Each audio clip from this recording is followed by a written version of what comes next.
Hola a todos, bienvenidos a Andier Aduanas, vuestra comunidad de comercio internacional. En este vídeo os voy a explicar todos esos aspectos a tener en cuenta y que no vienen regulados en las reglas Incoterms que publica la Cámara de Comercio Internacional, porque estas reglas definen los derechos y obligaciones del vendedor y el comprador en una compraventa, pero solamente en relación a la entrega de la mercancía, al transporte, las responsabilidades y los costes. Pero hay muchos aspectos que no regulan y que tenemos que incluir dentro del contrato de compraventa para evitar conflictos y ambigüedades. El primero es la transmisión de propiedad de la mercancía. Los Incoterms sí regulan la entrega de la mercancía, pero no la transmisión del derecho de propiedad.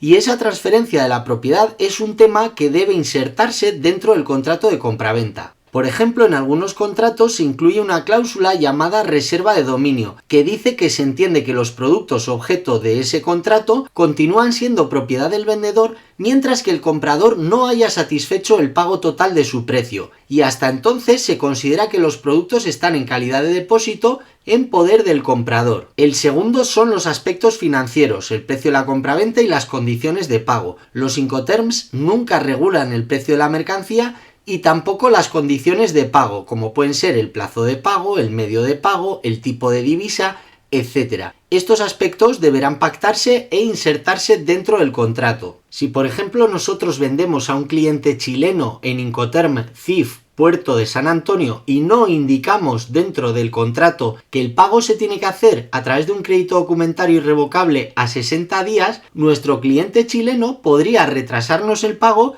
y no tener ninguna consecuencia contractual. El tercero es la calidad y características de la mercancía. Los Incoterms no marcan especificaciones sobre la calidad, la cantidad o las características técnicas que tiene que tener un producto, y esos detalles deben insertarse dentro del contrato y en la documentación comercial. Si por ejemplo una empresa en Brasil compra acero a un proveedor turco bajo cualquier Incoterm, pongamos S-Works, y en el contrato no marcamos los estándares de calidad, el comprador brasileño en este caso podría recibir un acero de menor calidad y no tendría ninguna posibilidad de reclamar. El cuarto son las garantías y la responsabilidad por defectos del producto. Los Incoterms no regulan las garantías sobre la mercancía y tampoco la responsabilidad del vendedor en el caso de defectos. Estos aspectos deberán incluirse en el contrato. Si hay una empresa en Canadá que compre equipos electrónicos desde Japón y no se pactan garantías en el contrato, el comprador canadiense no tendrá derecho a exigir la reparación o sustitución en caso de fallos técnicos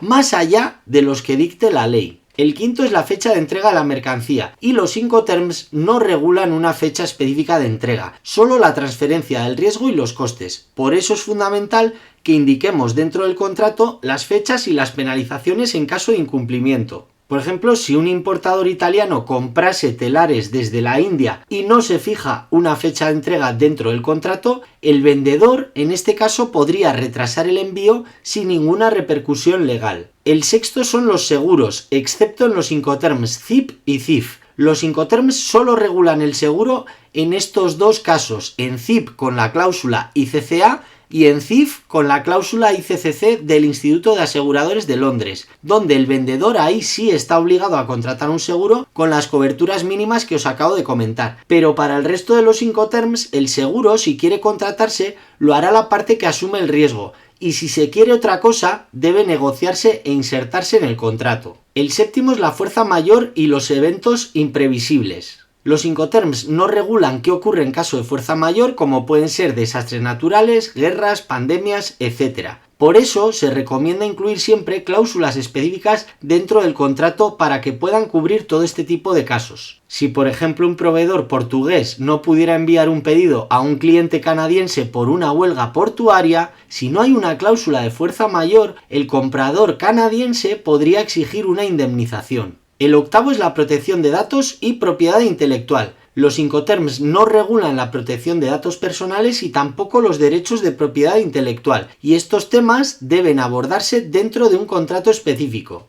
Por ejemplo, si una empresa española encarga a un fabricante chino la fabricación de un dispositivo electrónico bajo su propia patente de la empresa española, si no hay ninguna cláusula sobre propiedad intelectual, el fabricante chino podría vender ese diseño a terceros. El noveno es la resolución de conflictos y la normativa aplicable. Los Incoterms no establecen ningún mecanismo de resolución de disputas y tampoco cuál será la legislación que deberá regir esa situación, y es por eso esencial definirlo dentro del contrato. Por ejemplo, si hay un comprador en Emiratos Árabes y un vendedor en Reino Unido y tienen una disputa en una compraventa, si no se especifica ninguna legislación para aplicar, la disputa podría alargarse por un lado en la jurisdicción de Emiratos Árabes, por otro lado en el Reino Unido, y esto puede tener unas consecuencias desastrosas a nivel comercial y económico. Y el último es la exoneración de responsabilidades. Los Incoterms no marcan las limitaciones o las exoneraciones de responsabilidad entre cada una de las partes, y esto se tiene que pactar en el contrato. Si queréis saber más sobre el contrato de compraventa internacional y ver un modelo con hasta 24 cláusulas explicadas una por una, podéis ver el vídeo que os dejo abajo en la descripción titulado El contrato de compraventa internacional.